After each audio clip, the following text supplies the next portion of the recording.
On this planet, the greatest technology on the planet is the human mechanism. People who never read the user's manual, they are suffering, their body and their mind. Okay, the next question I'm going to ask might sound a little rude, and I apologize. It got me thinking about my own death and everything I wanted to do before my death. What are you waiting for? You asking why am I not dead? Say the entire left wing of the country always trying to pull you down. What do you make of that situation when you're trying to do so much good and people are misinterpreting you? Unfortunately, it takes a certain amount of energy, time, resource to handle this. But see, they also enhance the message. A big aspect of being spiritual, I feel, is being loving. Dogs are really spiritual, is it what you're saying? Dogs are very loving. I have to ask you about the 30,000 kilometer bike ride you're doing. 30,000 kilometers is no joke. Maybe this is a good ad for Yogi back. If you get me 25 million Earth buddies, I'll take you on a ride.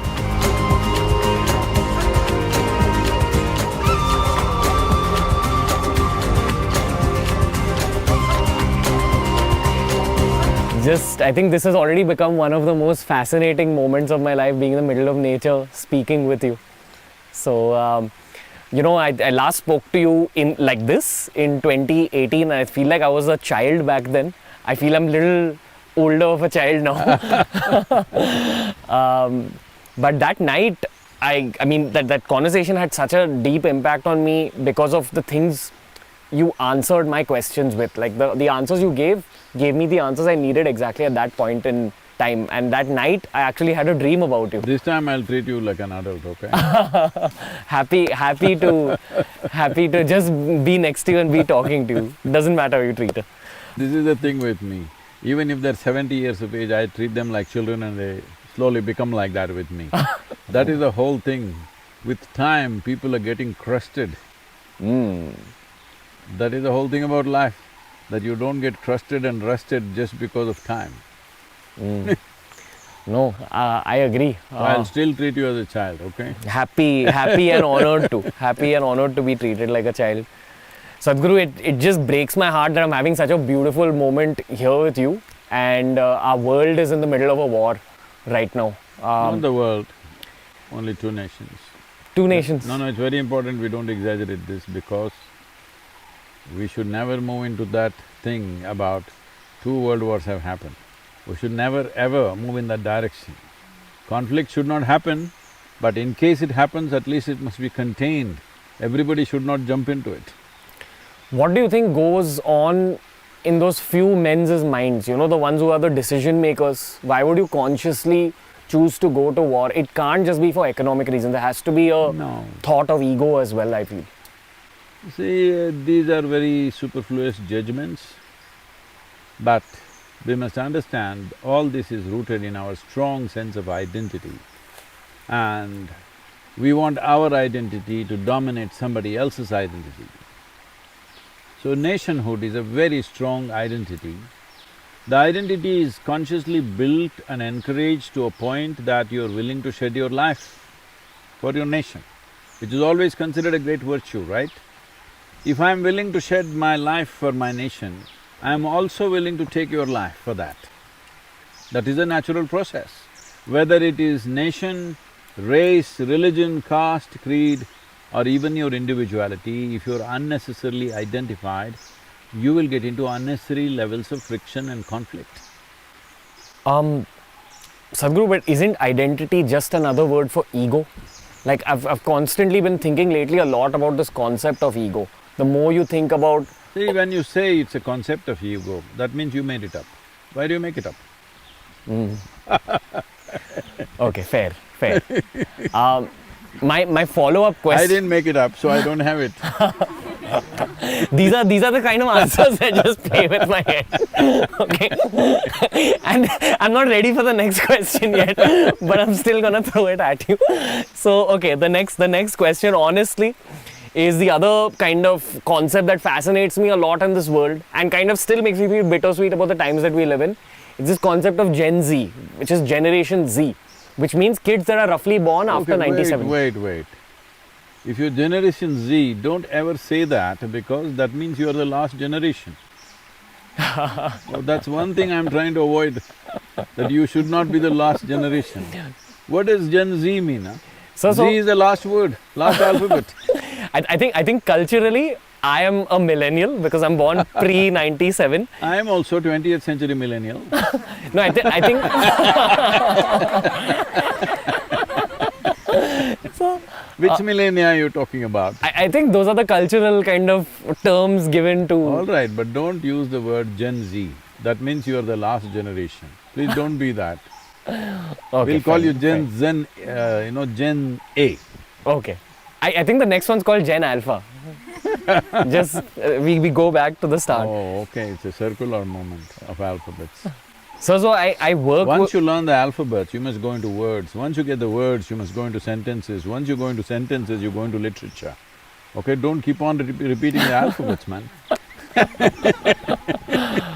I work with a lot of these Gen Zs and some Gen Alphas. What I notice about them is that Ask them to find a different name. Gen Z is dangerous, huh?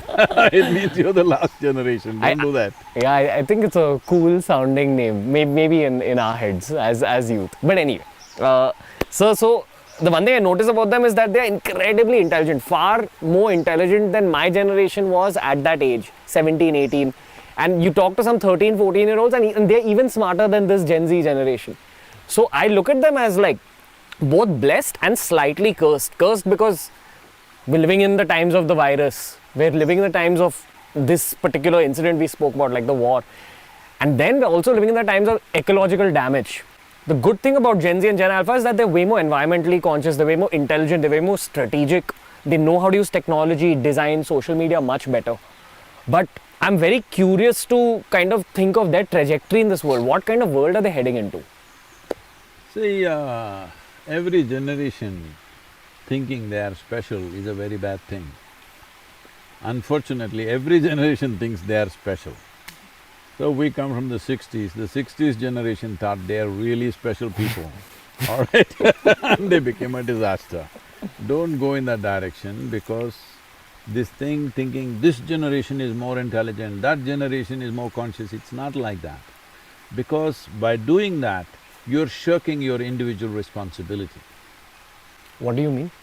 See, you got to be smart. My generation is smart, what does it mean? Whether you're smart or dumb is the only question that matters, isn't it? Whether you're conscious or not is what our generation is more conscious. There's no such thing. This is the whole… People find 1,000 different ways as to how to shift the fundamental responsibility of being human to something else and something else. You're talking about Gen Z can handle their phone better than me. Maybe it's true because that's what they were born with. I could climb a tree better than any Gen Z, huh? Probably even now I can do it better. I can ride a motorcycle better than most Gen Zs, huh? So what, I'm saying? Whatever was available to us in our times, we've become good with it. That doesn't make us smarter. So, what world are they heading into though? Like, what do you think is in store for us over the next 10, 20 years? Well, if they're only looking at the phone screen or the computer screen, they're heading into a wall. You need to look up and see where is life going around you. It's very important. You're misunderstanding technology and the screen space as a reality. No, technology is a wonderful tool, only if you use it consciously. If you become unconscious and compulsive about it, today in United States they've set up technology de-addiction centers, okay? Just like drug de-addiction, technology de-addiction. They're going crazy with technology. Technology has done wonders to me.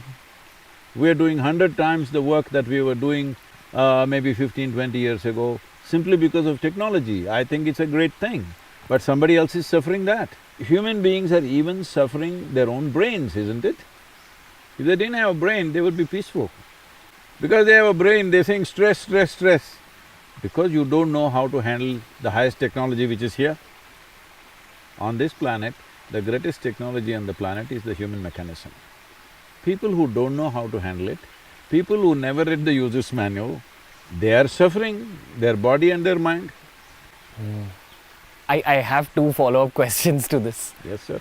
The first one is, are you familiar with the whole Metaverse revolution that's happening? And the It's second… not a revolution. I've heard about Metaverse, I know what it means. Metaverse. Yeah, it's like virtual reality. Worse. That's the follow-up question. That's the I'm second not question. against any technology, I'm for it. Only if you know how to consciously handle it. See, right now, isn't this Metaverse? Yeah. Hello? That was the question. Like, I just hope that the technologies of the future don't take us away from nature, because we are living in a beautiful simulation. Because you will be wearing those VR glasses and you will completely not look at the world. Yeah. See, right now, if you pay enough attention to this is super Metaverse, believe me. People have never paid attention. I've lived in jungles, spent weeks together just by myself. What's happening here? Not simple. Even today when I'm talking about the soil, everybody's saying, Sadhguru, how did you become an environmentalist? From where? I think it's quite vulgar to call yourself an ecologist, environmentalist, whatever. I'm not saying as a scientific terminology. Generally people calling themselves, because you are a part of the ecology. You are a part of the environment. How the hell did you assume that you're above it and you're going to fix something? You are part of it. You're just outcome of it, isn't it? What's happening in the soil and who you are is just a reflection, it's a consequence of what's happening there. So, we assume this distance, especially if you wear these VR glasses and walk around all the time, you will never see life around you, nor experience life around you. So all you are having is like a psychedelic experience. At that time, during my time, everybody was doing that with LSD. Well, 12, 13 of my friends died doing these things. I thought… they always said I will kill myself on my motorcycle, but I'm still here. They did drugs and they thought that is better because they were seeing worlds that didn't exist, and many of them died. Others got sick. So, they were doing Metaverse with chemicals, you're doing Metaverse with technology. All that will happen is your mind will get distorted, because the mind is a reflection of what you're exposed to. If you're more and more exposed to the unity and the harmony of the creation, that's how your mind will become. If more and more you're exposed to all these aberrations, however great it is in terms of creating, it's entertainment means you do it 1 or 2 hours, that's a different thing. But if you think that is a new world and people are buying real estate, hello? People are buying real estate in Metaverse, there can't be a dumber thing than that, okay? Especially after… See, you buy a real estate in the false world. False estate, it's not a real estate. Especially after the conversation I heard of yours with Prajakta right now, just before this, where you were kind of dishing out pieces of truth from the near future, where you said that 90% of the organic content in soil has deteriorated all over the world. You know, you spoke a lot about generally the deterioration of our planet. I feel like that's the pertinent issue, but people don't focus on all the holes in the boat, they just focus on making the boat larger and larger. And we're speaking about billionaires of the world like Elon Musk, all these people, they're trying to colonize Mars, they're trying to do all that terraforming, but here our planet is getting affected. And I feel that's the issue that Gen Z needs to talk about a lot more. Sorry, Gen whatever, but the younger folks need to know these truths. You can call them, instead of Z, a closer term would be C, Gen confused. That's not a popular thing to say, but I'm telling you, this is very important that you don't label yourself. Already people are putting enough labels on you. You are Indian, you are brown, you are white, you are this religion, that caste, this creed, all kinds of rubbish labels they're putting on you. Don't put one more label on yourself, because every label will restrict you in some way, isn't it? Will it not? Yeah. So don't put any labels. Why don't you just live here as a living thing, breathe and exist and reverberate at the highest possible level, that's all you can do with life. Rest is all your imagination. Do not misunderstand your imagination as reality, this is very important. If you confuse psychological reality as existential reality, you will suffer immensely in your life. This is what is happening to people. What is it that they're suffering? Or is somebody putting pins into your body? No, you're just suffering your own mind, isn't it? The greatest thing that's happened on this planet, if you ask me, in terms of technology and in terms of possibility, is human mind. But you suffer that all the time. And if I say, it doesn't matter whether you were born yesterday or you were born 100 years ago, if you are suffering your own mind, you are Gen Z.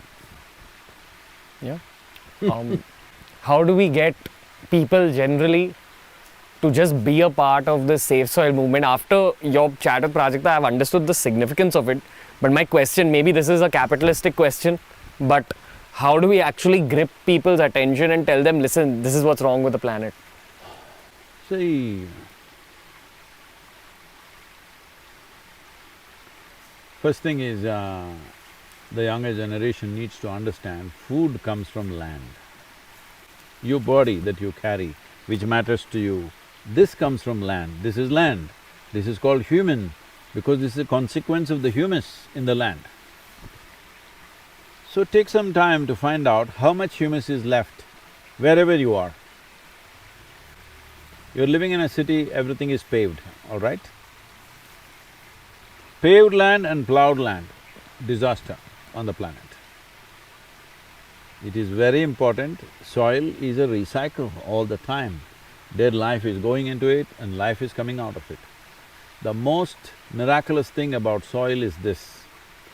The miracle of the soil is that nowhere in this entire universe is there a place where you can sow death and it sprouts life, bursts out with life. Bury something dead here and just see in a few days how much life will be happening around it. Tell me, show me one place in the entire universe where this can happen. So right now, the kind of things people are imagining up, making up in their minds is, about a week ago, there is somebody who's got a startup, okay?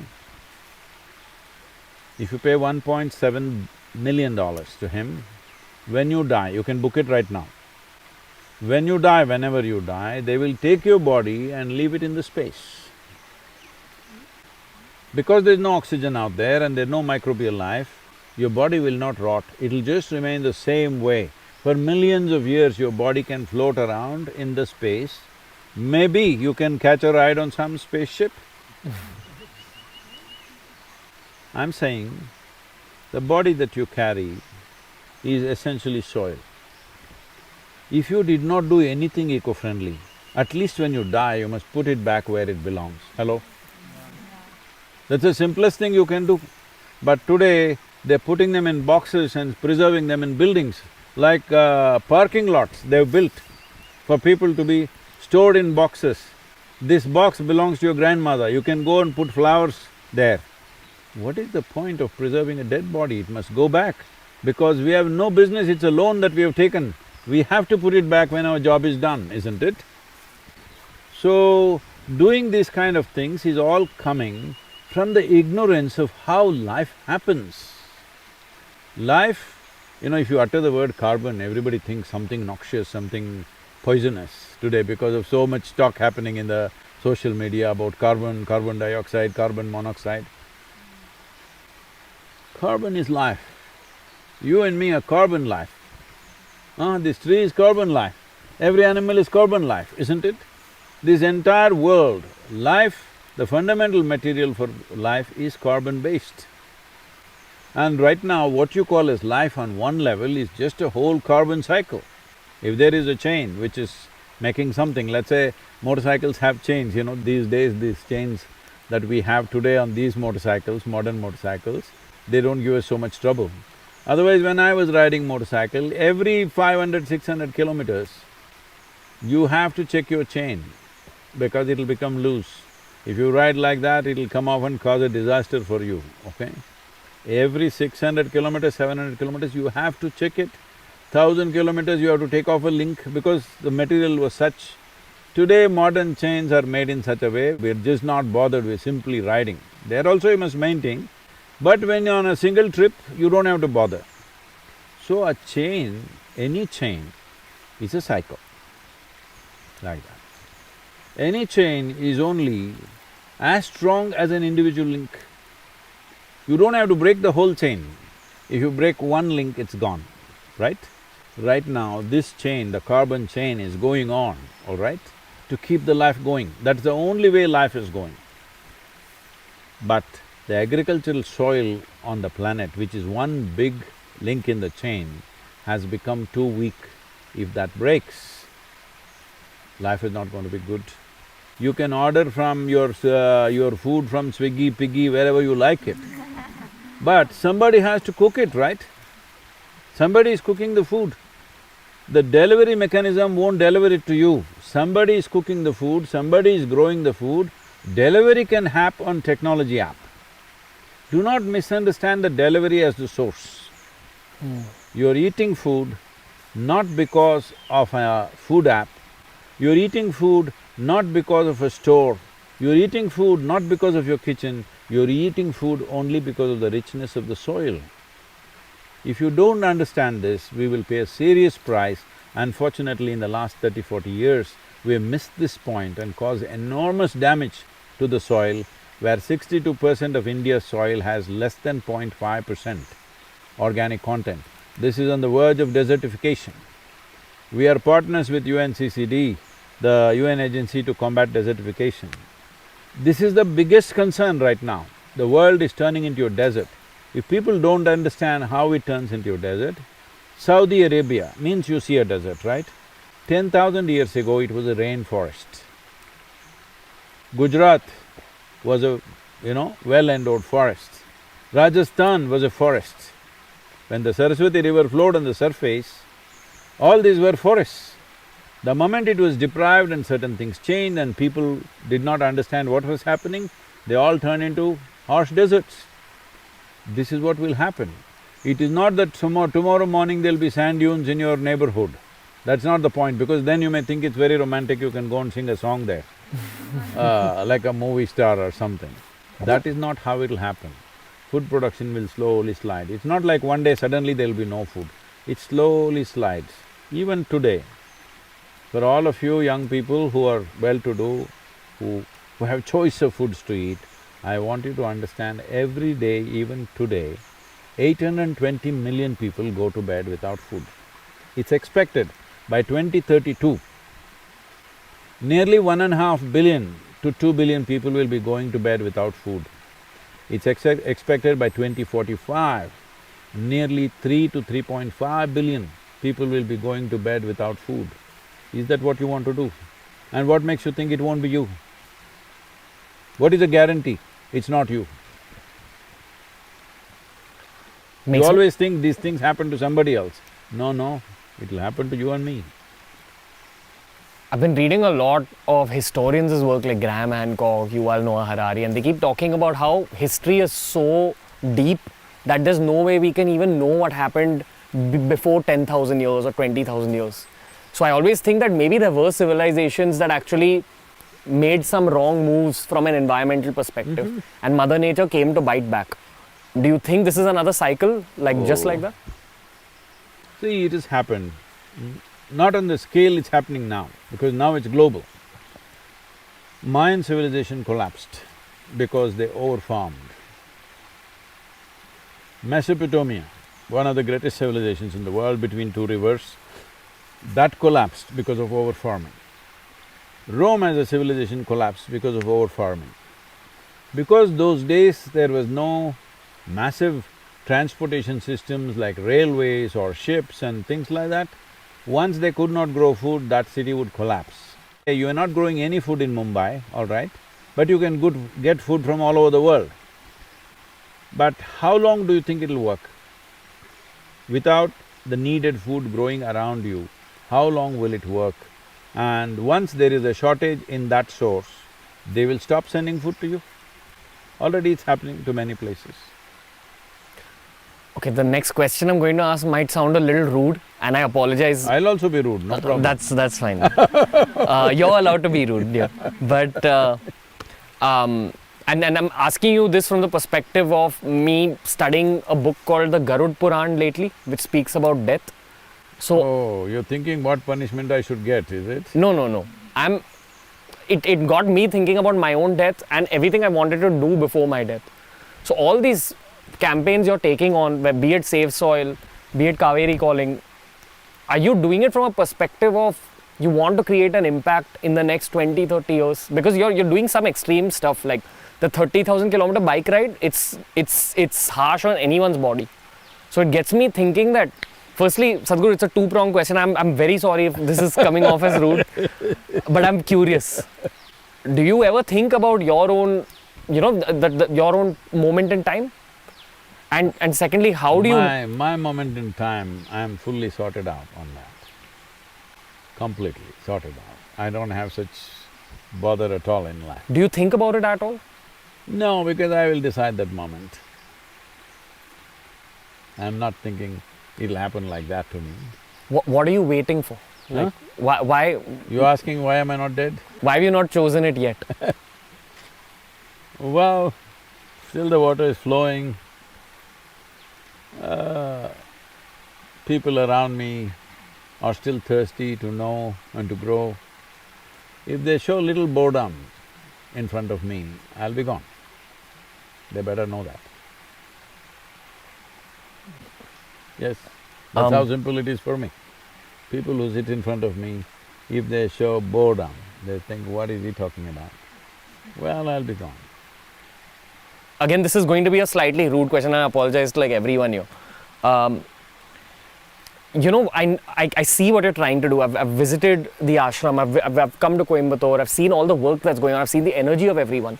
And there's a lot of good intent here, especially when it comes to the environment, especially… Not a lot of good intent, only good intent. There's only good intent here.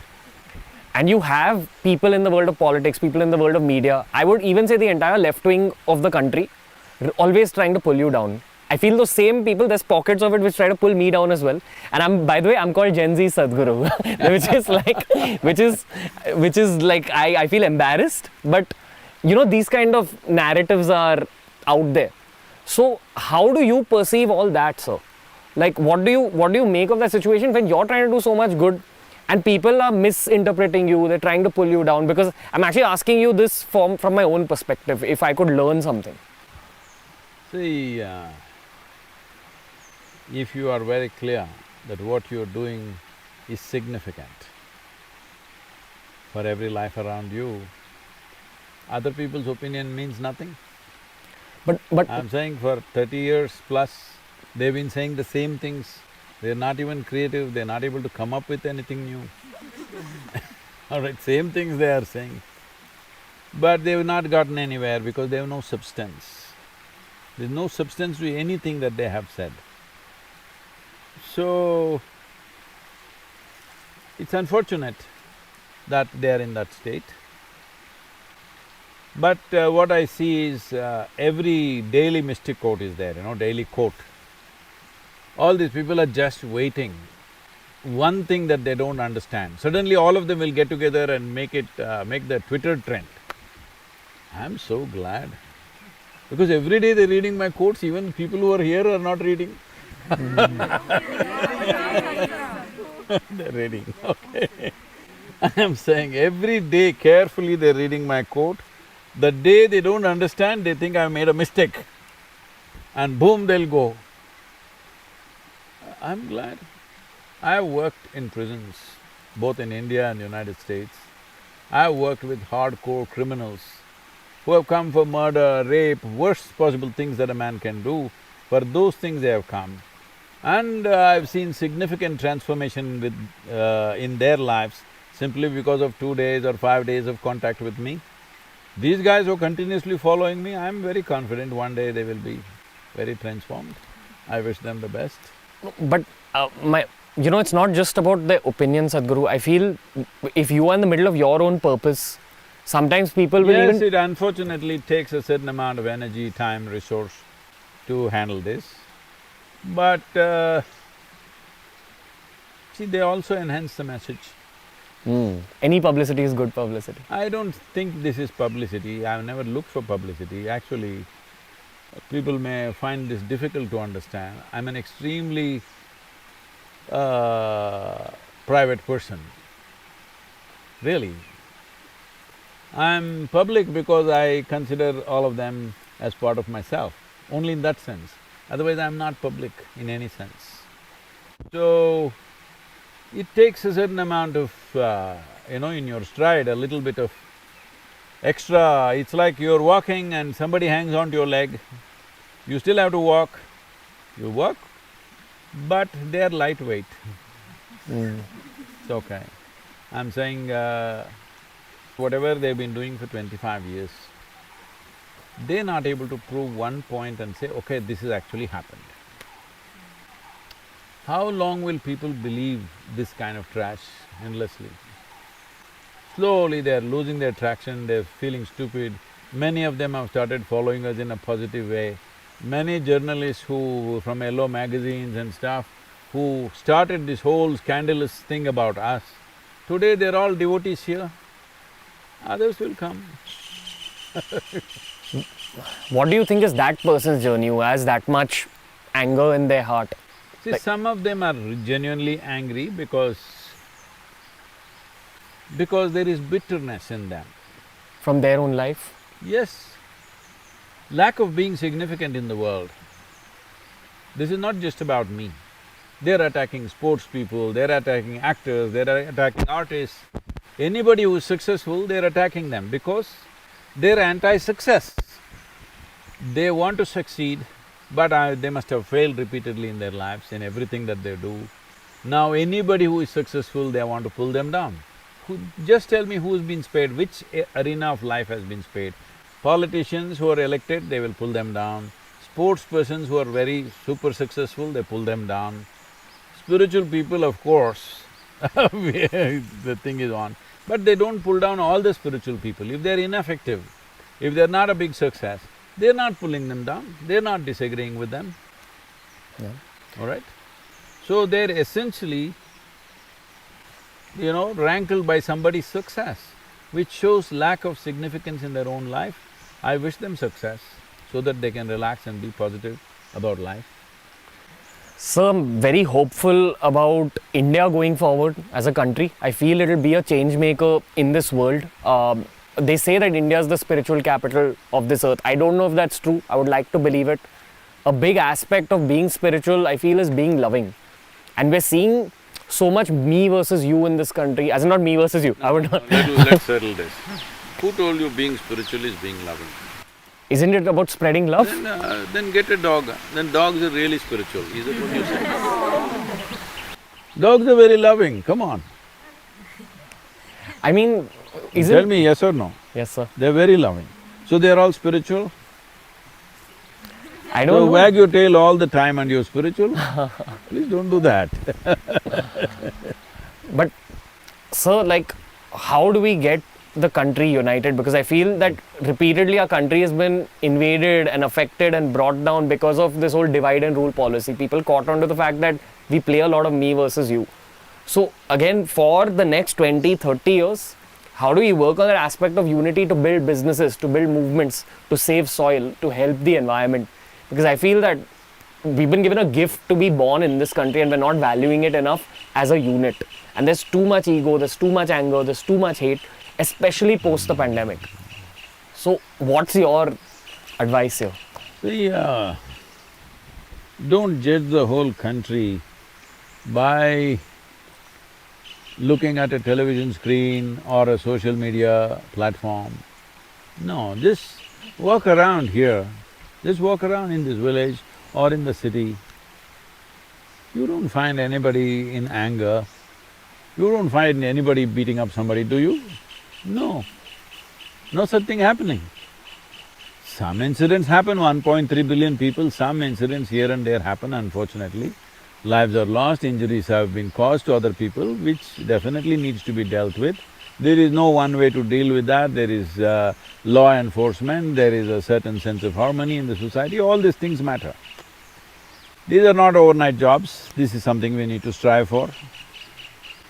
As you said, historically, we've gone through a whole rigor of invasions, worst kind of invasions. We have not documented it very well as other cultures have. but we have gone through and taken a beating that very few populations in the world have taken, most cruel kind of battering we have taken. But we're still not bitter, that is what is beautiful about us. People have come, subjugated us, made us feel like, you even have to pay a tax for being who you are, all this, but we are not bitter. That is a great thing, okay? We are not bitter. Yesterday what happened, for that we are not bitter. But making sure that doesn't happen again to us tomorrow is also equally a responsible thing to do, for which we are building a strong nation right now.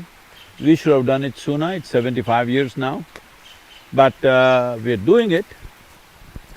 A little slow, but for the size of the country and the diversity of the nation that we are, I think we're doing well. Do you think fiction, films, stories are a good way to unite the country? Because that's my only hope, honestly. Or sport, that's the other one. Definitely, we must use every means. I do not ascribe to this, that this is the way. Everything that we do, we must see how people can transcend the smallness of their boundaries and see at least we come, if not boundless, at least a larger boundary which includes most people. So, if you don't strive for that, your life will naturally be constantly in conflict with something or the other.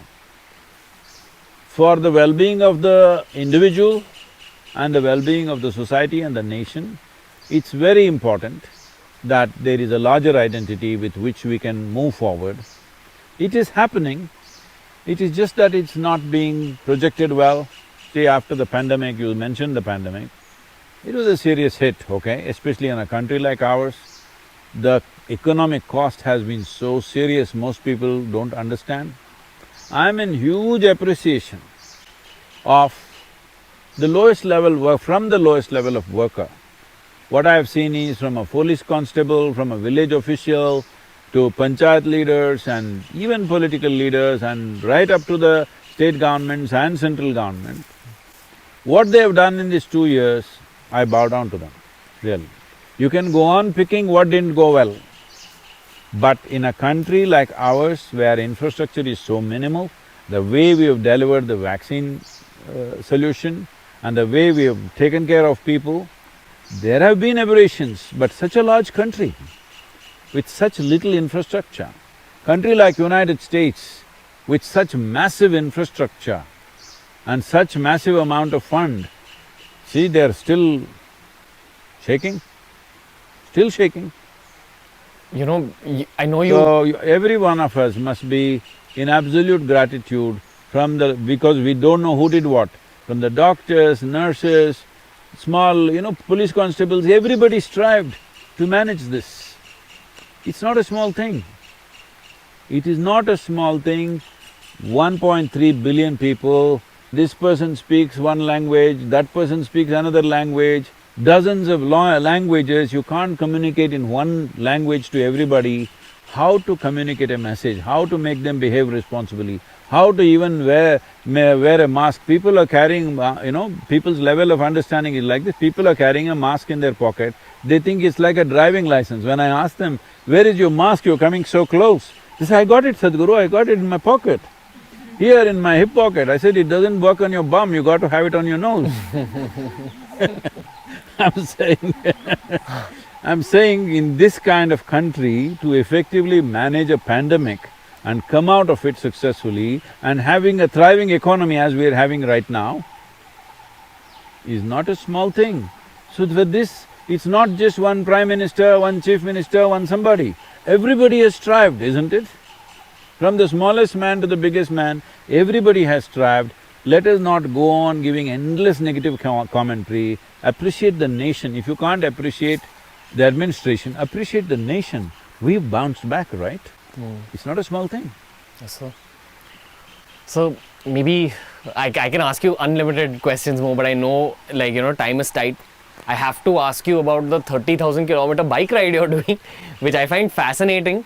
There's someone called Wim Hof, they call him the Iceman. He uses pranayama and aspects of yoga to basically deal with freezing temperatures. And I think the world notices Wim Hof and his abilities. And often they overlook all of India's yogic leaders for their yogic abilities.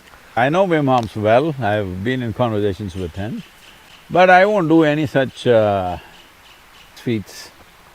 I mean, sir, but 30,000 kilometers is no joke. 100 kilometers starts hurting your back. I can't imagine what 30,000 kilometers is like on a Well, bike. maybe this is a good ad for yogic back. How's that, huh? What's your opinion on pain with respect to the journey in front of you and generally pain as a concept? Pain is not a concept. If you don't know that it's not a concept, I can cause some pain to you, you will know it's not a concept. It's a living reality when you get it. Hello? Can pain be controlled by the mind? See, pain is of the body. See, suppose this water is hardly 9 inches deep, all right, 9–10 inches deep. But you want to dive from the top of the tree. If there was no pain, you would have done it. Yes? If it breaks your head and still there is no pain, a whole lot of people would have done it. Right now, the only thing which is making you behave sensibly, at least in terms of your survival, is pain. Without pain, most people would not know how to survive either. So pain is a very good thing, it manages you. Even emotional pain? That you cause, because you want to be a tragic hero. Me? No. See, there is only physical pain as existentially true. Pain that you have in your mind and in your emotion is caused by you. You like to poke yourself. Why? Because you're a vain life. You have not found any other way to feel profound. Pain makes you feel profound. You're from Mumbai, cinema world, I'm saying. Without pain, no profoundness, isn't it? No artistry. See, people think they're profound because they're in pain. No, you're misunderstanding pain for profoundness, it's a serious mistake. If it comes in loads, then you will know what it is, all right? It'll destroy you, it'll mutilate life, pain, yes or no? Human beings have been destroyed not necessarily by a sword or a gun, they just break themselves down into pieces because of their own emotions and thoughts. More people are mutilating themselves by themselves, using the sharpness of their own mind rather than by somebody's sword or gun, isn't it so? So why is this so? Because you have misunderstood a few fundamental things. You do not know what is real and what is not. What is existentially true, what is physiologically true, what is psychologically true. You have lost, the boundaries of this. Once you lose this, whatever you do, it'll hurt you. Just tell me one thing people are not suffering. Tell me one thing. Well, if they are poor, they suffer their poverty. You make them rich, they suffer the taxes. Yes. If they're not educated, they suffer that. Put them to school, they suffer that. They're not married, they suffer that. Get them married, oh. Don't tell me. No children, they suffer that. Give them children, daily suffering. Yes. So it looks like you're suffering every aspect of life. So we'll offer you death. Oh, they'll suffer that. So suffering is not because of life situations. Suffering is because you do not know how to manage yourself. You do not know how to manage your own mind, your emotion, your energy, your very life. You do not know how to manage, then everything becomes suffering. Physical pain is a different thing. Physical pain is caused by some contact or disease or injury or something. That of course we must see how we keep it at the minimum in our life. Mosquito bites you, all right, but you don't have to be bitten by a bear. You need to avoid that. Why are you taking on the pain of the bike ride?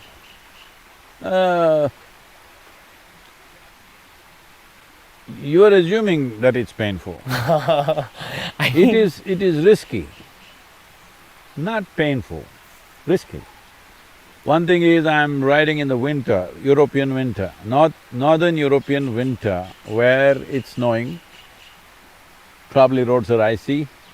Being on two wheels on an icy road is not a joke, it's risky. Then I'm coming into Arabia, where temperatures are anywhere between 38 to 40 degrees. I could melt away there like snow.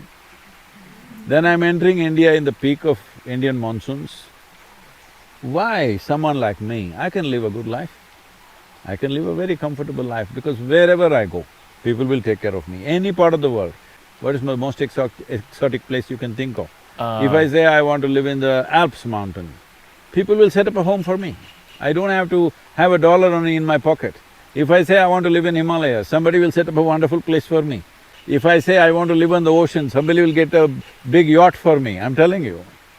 I can live very well and very comfortably. Why am I doing this? Because I want all of you young people to understand, if we don't do this now, we will regret seriously and your Generation Z label may come true. For half the population at least. If not for the whole population, for half the population it may come true, wherever you put me. Because I never sought comfort.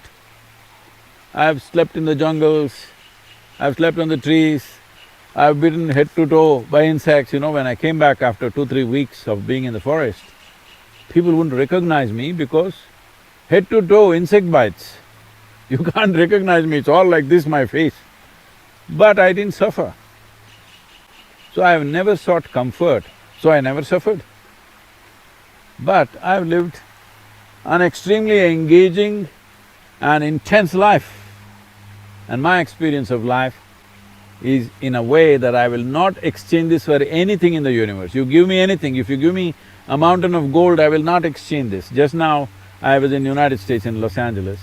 This guy comes and he wants to meet me and he has a presentation to make. I said, what is it about? He said, something about our online properties, he wants to make a presentation. I said, okay, let me see what it is. Then he comes with a presentation and shows what all is on YouTube, what all is on all these things, channels and platforms, and all these calculations he makes and shows, Sadhguru, if you allow me, I can package all this material and in today's value, it is worth about $2.7 billion. I can package this for you and get you that kind of money in the next few years. I said, what do I do with $2.7 billion? Get me 8 billion people, that's what I'm looking for. Right now, for Save Soil movement, just get me 3.5 billion people, the job will be done. Do that, huh? If you get me 25 million earth buddies, I'll take you on a ride. All right, on the motorcycle. Your back won't break, believe me. Challenge accepted. Yes. No. Sadhguru, thank you. Maybe just one last selfish question because I don't get this opportunity all the time.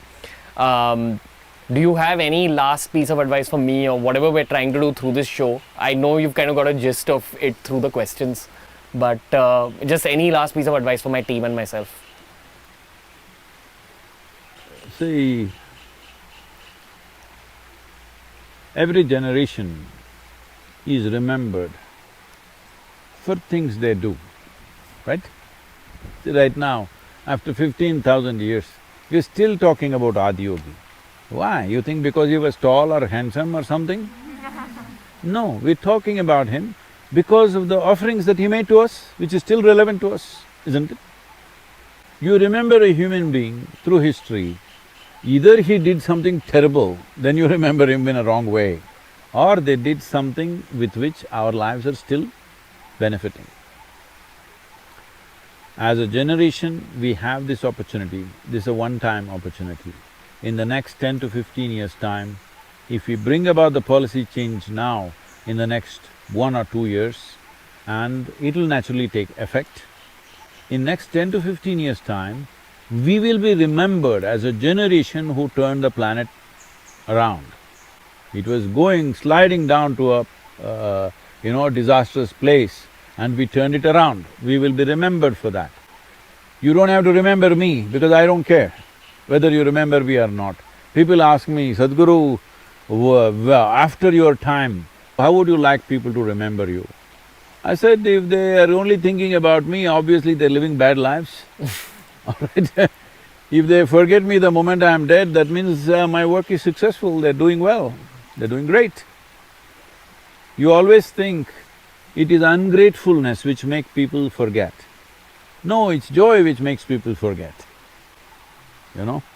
Like a very wise lady said, she had two of her twin girls, she got them married. They went in different directions on their honeymoon.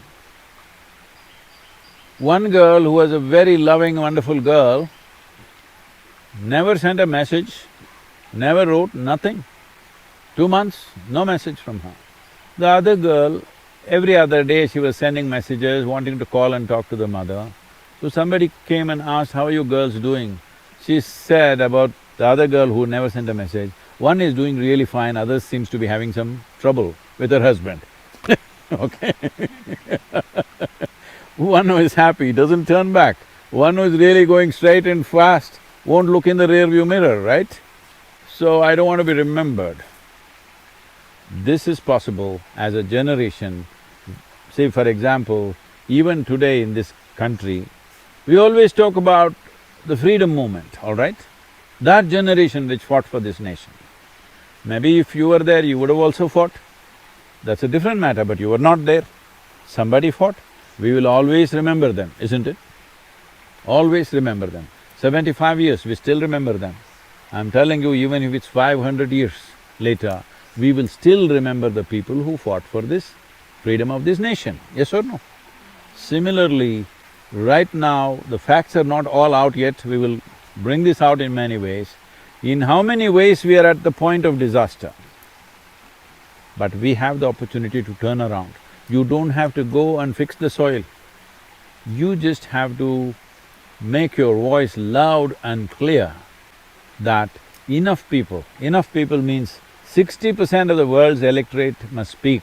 3.5 billion people speak of soil for 100 days, from March 21st to 100 days.